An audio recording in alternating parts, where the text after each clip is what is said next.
Hai, kembali lagi bersama kita di Kencrot Film. Kali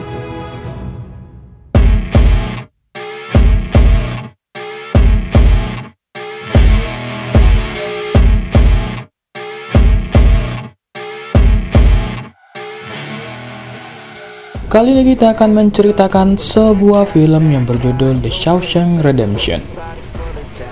Film terbaik sepanjang sejarah ini menceritakan kisah seorang pria yang melarikan diri dari penjara terkejam di dunia. Ia dijatuhi hukuman penjara seumur hidup atas tuduhan melakukan tindak pidana pembunuhan terhadap istri dan selingkuhannya. Selama di penjara, banyak hal yang harus ia lalui, mulai dari disiksa, dibully, bahkan jadi penasehat keuangan pribadi dari kepala sipir. Tidak hanya itu, dia juga mendapat beberapa orang teman selama berada di penjara tersebut. Nah, gimana sih perjalanan kisahnya? Sebelum lanjut ke alur ceritanya, boleh dong klik dulu tombol subscribe-nya biar kitanya makin semangat upload. Tidak lupa juga, saya selalu mendoakan kalian dan keluarga bahagia selalu ya. Tak perlu berlama-lama, siapkan cemilan, cari posisi yang nyaman, dan selamat menonton.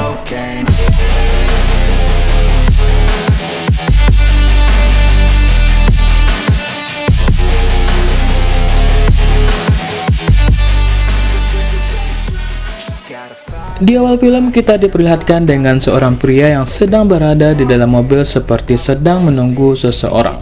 Pria itu bernama Andy Dufresne, tokoh utama di film ini. Tak lama setelah itu, dia mengeluarkan pistol beserta peluru yang dia ambil di dalam dashboard mobilnya. Dengan tatapannya yang penuh dendam dan amarah, Andy berniat untuk membunuh. Kemudian scene berpindah ke sebuah persidangan di mana Andy sedang disidang atas kasus pembunuhan. Ternyata sidang tersebut sedang membahas kronologi Andy atas kasus yang dihadapi, yaitu membunuh istri dan selingkuhannya. Di mana waktu itu Andy menunggu istri dan selingkuhannya sedang bercinta. Di persidangan, Andy mengatakan kalau dia tidak membunuh istrinya tersebut. Tapi dengan bukti dan fakta yang ada, hakim memvonis Andy penjara seumur hidup. Not 6 shots fired, but 8. That means a revolver holds 6 bullets. A particularly icy and remorseless man, Mr. Dufresne. One for each of your victims. So be it. Kemudian scene berpindah ke sebuah ruangan di mana ada seorang narapidana yang lagi interview. Nama narapidana tersebut adalah Red. Dia telah dipenjara selama 20 tahun dan saat itu Red sedang diinterview untuk remisi atau keringanan masa hukumannya. Red menjelaskan kalau dirinya telah banyak berubah dan siap menjalani hidup di tengah masyarakat. Jawaban Red tersebut ditolak yang membuat dia harus melanjutkan lagi masa tahanannya di penjara.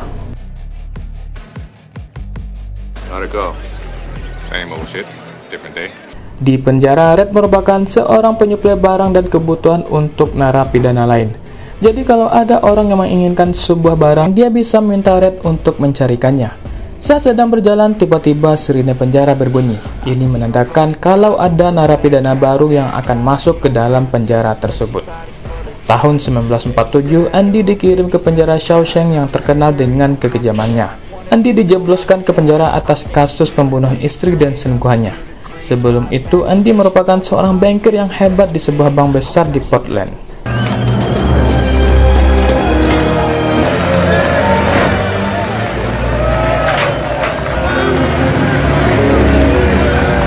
Andy beserta narapidana lain digiring ke dalam penjara, sedangkan Red memperhatikan dari kejauhan. Red dan temannya bertaruh siapa yang akan lebih dulu teriak saat malam hari pertamanya di dalam penjara. Sebelum masuk ke dalam jeruji besi, Andy dan yang lain dikumpulkan ke dalam sebuah ruangan, di mana di sana dia diperkenalkan kepada para penjaga dan kepala sipir. Ini namanya Kapten Hadley, dan ini namanya Pak Norton, sang kepala sipir.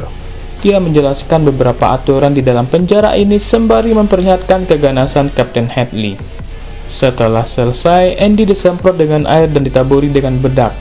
Tak tahu kenapa, mungkin ini adalah ospek pertama yang mereka dapatkan. Setelah itu, mereka kemudian digiring ke dalam jeruji besi. In the world, to think about it. Most new fish come close to who's it gonna be? Lights out! Tak lama setelah itu, saat jam tidur, para tahanan mulai menakuti tahanan baru. Mereka mulai mendiskriminasi tahanan baru itu hingga sampai salah satu tahanan baru berteriak ketakutan. Karena ada suara berisik, para penjaga mulai masuk dan mendiamkan mereka semua. Tapi si tahanan baru masih saja menangis ketakutan yang membuat Kapten Henley naik pitam. Dia menghajar habis-habisan tahanan tersebut sampai meninggal.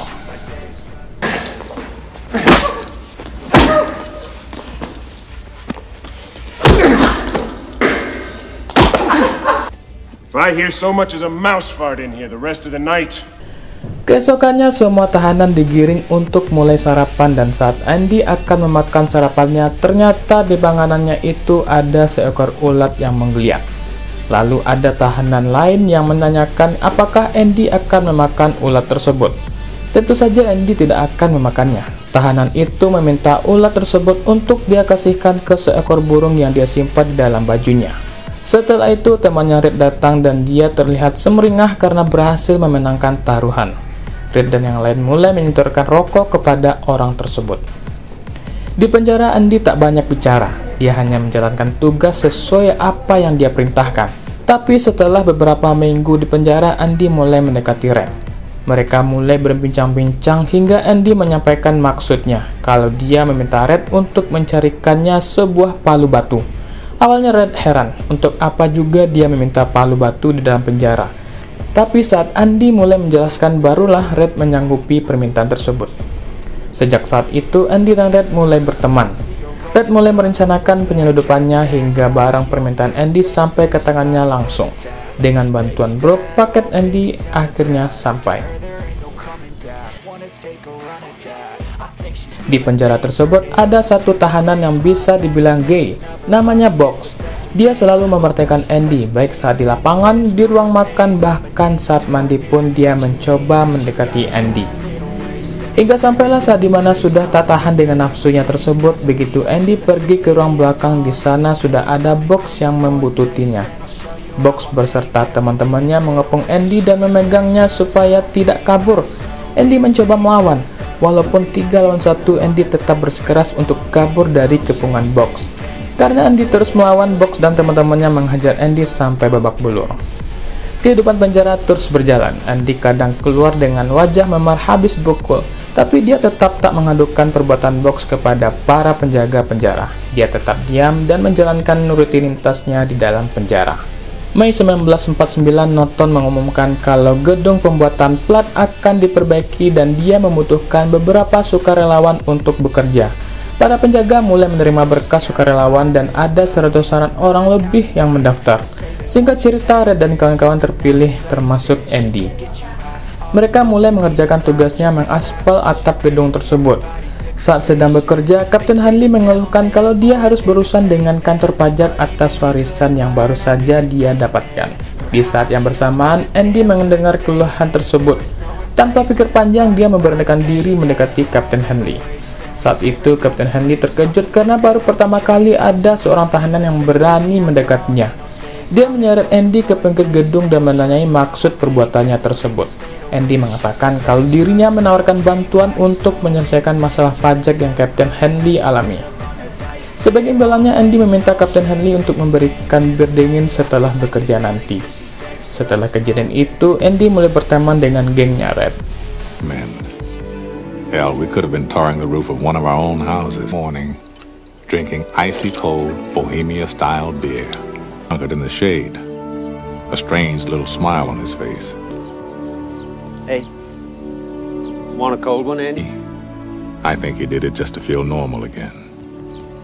If only for a Kemudian scene berpindah saat Andy menemui Red di ruangan nonton.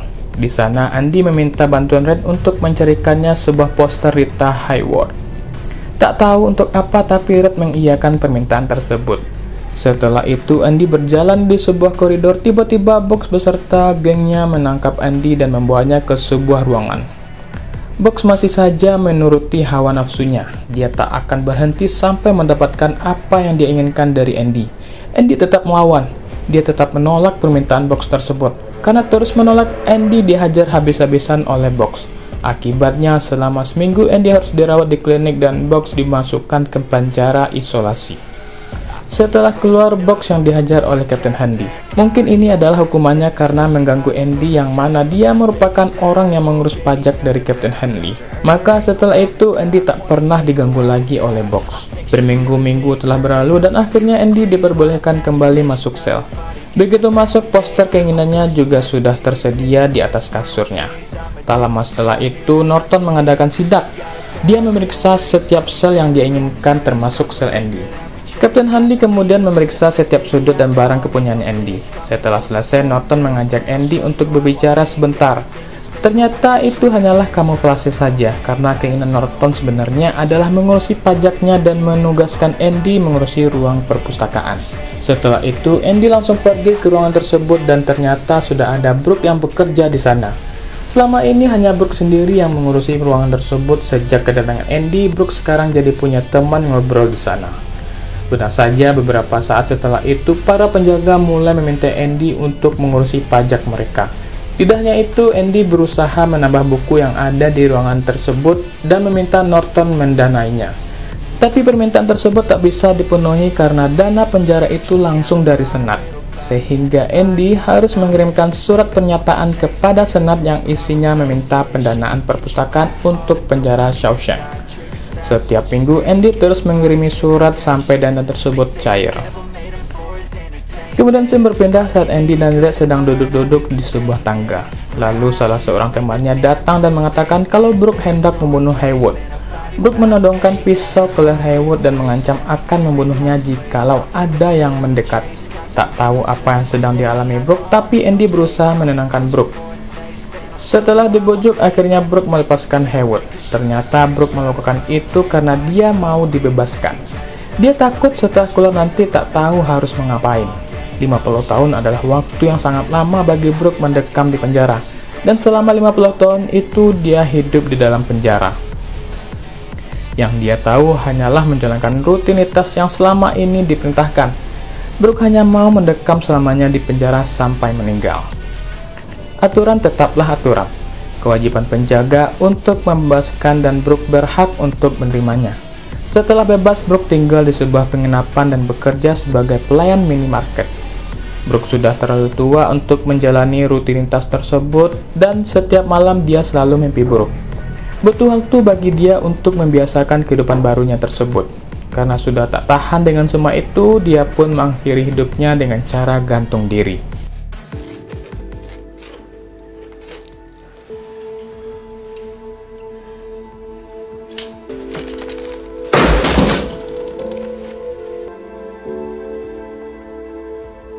Surat Andy akhirnya ditanggapi oleh Senat. Beberapa buku pun telah dikirimkan dan sebuah cek $200 untuk dana perpustakaan. Andy mengatakan hanya butuh waktu 6 tahun baginya mendapatkan semua itu. Karena bahagia, Andy jadi kelewatan. Dia menghidupkan sebuah musik saat penjaga sedang berada di toilet. Tidak hanya itu, dia juga mengunci ruangan itu dan menikmati musik yang dia hidupkan. Musik itu terhubung ke semua speaker penjara sehingga semua orang bisa mendengar musik tersebut. Norton, sang kepala penjara yang mengetahui itu, langsung pergi ke tempat Andy dan menyuruhnya untuk menghentikan tindakan tersebut. Tapi Andy menghiraukannya. Dia tetap mendengarkan musik tersebut. Akibat tindakannya itu, Andy dihajar habis-habisan dan dia dimasukkan ke penjara isolasi.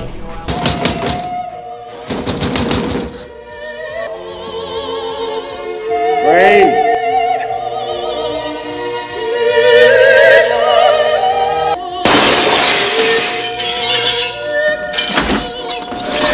Tahun 1959, Andy benar-benar mengubah perpustakaan itu jadi lebih baik. Dia bahkan mendapat banyak pendanaan dan telah bekerja sama dengan beberapa komunitas untuk memberikan donasi ke perpustakaannya tersebut. Karena perpustakaan itu semakin bagus, awak media pun tertarik untuk memberitakannya.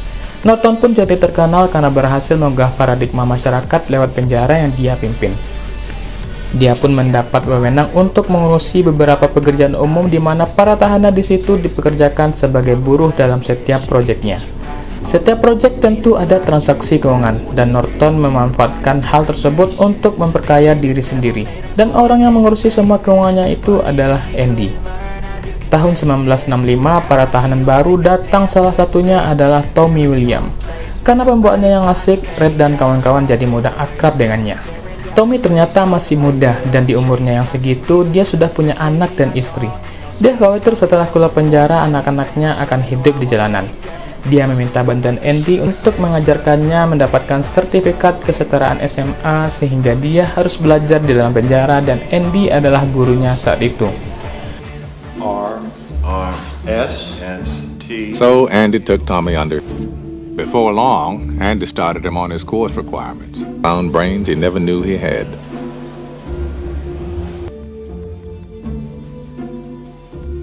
Karena masih terbantu, Tommy bertanya kepada Red atas hukuman apa sehingga Andy bisa masuk ke penjara ini. Dan Red pun mengatakan yang sebenarnya. Tanpa diduga, Tommy mengingat sesuatu. Dulu sekitar 4 tahun yang lalu, dia pernah satu penjara dengan seseorang yang berhadapan dengan kasus yang sama. Namanya Elmo Bludge. Saat itu, dia mengakui telah membunuh seorang pria dan wanita yang berselingkuh. Dan di saat yang bersamaan, polisi malah menangkap suami sah dari wanita tersebut. Dan suami itu adalah Andy. Mendengar itu, Andy terkejut dan langsung pergi menemui Norton. Dia menceritakan semua hal yang terjadi, tapi Norton merespon kalau itu hanya bualan Tommy saja. Dia mengatakan itu karena merasa punya hutang budi terhadap Andy. Andy tetap bersikeras kalau itu adalah kejadian yang sebenarnya. Sehingga Andy agak sedikit ngotot yang membuat Norton jadi tersinggung. Akibatnya Andy dimasukkan ke dalam ruang isolasi selama sebulan. What's the matter with you? Get him out of here. A month in the hole. So long. Get him out. Get him out! Malamnya Tommy dipanggil oleh Norton ke sebuah tempat untuk membicarakan sesuatu. Di sana Norton menanyakan apakah informasi yang dia sampaikan kepada Andy adalah hal yang sebenarnya. Apakah Tommy mau bertanggung jawab di depan dewan hakim dan juri? Pertanyaan-pertanyaan itu dijawab lugas oleh Tommy dan dia siap mempertanggungjawabkannya. Lalu tiba-tiba Tommy ditembak oleh Kapten Hadley hingga tewas.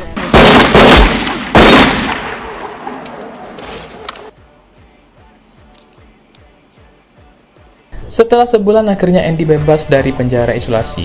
Dan saat itu Red mencoba menghiburnya yang lagi merenung meratapi nasib. Di sana Andy sedikit curhat dari hal-hal sedih sampai keinginannya ketika sudah bebas nanti. Dia berencana juga mengajak Red ke tempat yang mau dikunjungi ketika sudah di luar. Andy juga berpesan kepada Red saat dia keluar, pergilah ke sebuah ladang yang ada pohon ek.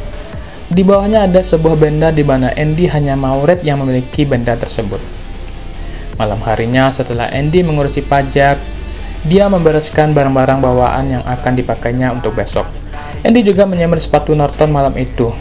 Setelah selesai, Andy masuk ke dalam selnya dan menunggu hingga lampu dipadamkan. Andy seakan-akan bersiap-siap untuk bunuh diri, karena dia mengeluarkan seutas tali dari dalam kasurnya. Siangnya, saat penjaga melakukan absen, ternyata Andy tidak keluar dari dalam selnya. Dipanggil-panggil, Andy tak menyaut. Si penjaga telah habis kesabaran, lalu dia langsung memeriksanya ke sana. Begitu dilihat, ternyata Andy sudah tak ada di sana. Di saat yang bersamaan, sepatu Norton juga telah berganti dengan kepunyaannya Andy.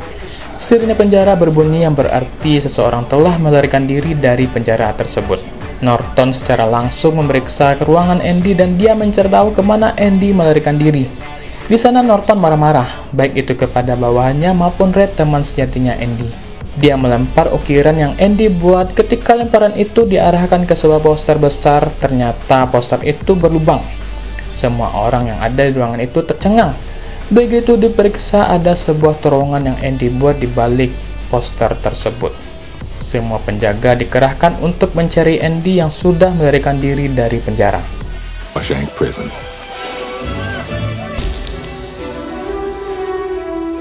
Ternyata malam itu Andy memegang seutas tali, dia sedang bersiap-siap untuk kabur dari penjara tersebut. Dan kebetulan saat itu di luar sedang terjadi badai yang kuat sehingga memudahkan Andy dalam melancarkan aksinya. Andy kabur melalui lubang pembuangan kotoran yang panjangnya 5 kali lapangan sepak bola. Dan saat sudah mencapai ujungnya, Andy akhirnya berhasil.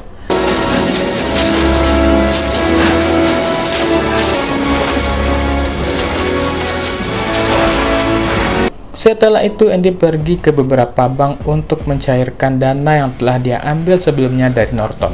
Ternyata pajak yang selama ini Andy kerjakan tidak hanya sebatas itu, tapi dia juga mengamankan uang tersebut ke sebuah akun samaran di mana hanya Andy yang mengetahui itu. Dia pergi ke bank tersebut untuk mengambil semua uang tersebut dengan total $370.000. Andy membawa kabur uang tersebut tanpa diketahui oleh siapapun. Tidak hanya itu, Andy juga memberikan beberapa informasi kepada awak media terkait kelakuan para penjaga penjara termasuk korupsi yang dilakukan oleh Norton. Berita itu menjadi heboh hingga beberapa polisi ditangkap karena menyelewengkan kekuasaan. Norton yang panik tidak tahu harus berbuat apa, mau kabur uangnya sudah dibawa lari, tidak kabur maka penjara akan menanti. Sehingga Norton mengambil jalan pintas dengan cara bunuh diri. Dia menembak kepalanya sendiri saat itu juga. Hari interview yang menentukan apakah Red akan bebas atau tidaknya akhirnya tiba. Di interview kali ini, Red menjawab pertanyaan apa adanya. Dia menjawab sebagaimana dia mestinya. Dengan jawabannya yang gamblang tersebut, Red akhirnya bebas. Setelah bebas, Red melakukan hal yang sama seperti yang pernah Brooke lakukan. Dia tinggal di sebuah penginapan dan bekerja sebagai pelayan minimarket. Tapi karena sudah terbiasa dengan rutinitas yang ada di penjara, membuat Red agak susah beradaptasi dengan lingkungan masyarakat. Lalu dia kembali teringat dengan permintaan Andy sewaktu penjara. Kalau Red harus mengambil sebuah benda di sebuah ladang yang ada pohon eknya.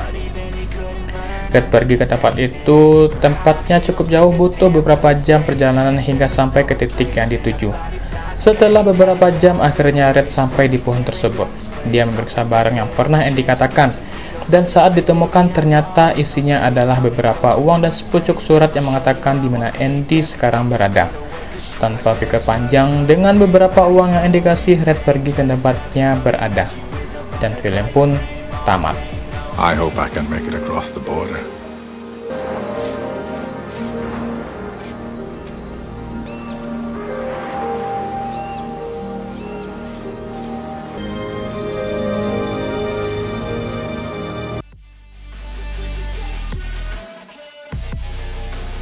Nah, inilah dia alur cerita film The Shawshank Redemption.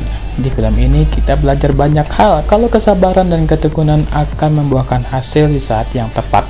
Seperti yang dialami Andy, dia dituduh membunuh padahal dia tak melakukan pembunuhan tersebut. Selama 20 tahun dia di penjara menunggu waktu yang tepat untuk kabur dari penjara tersebut.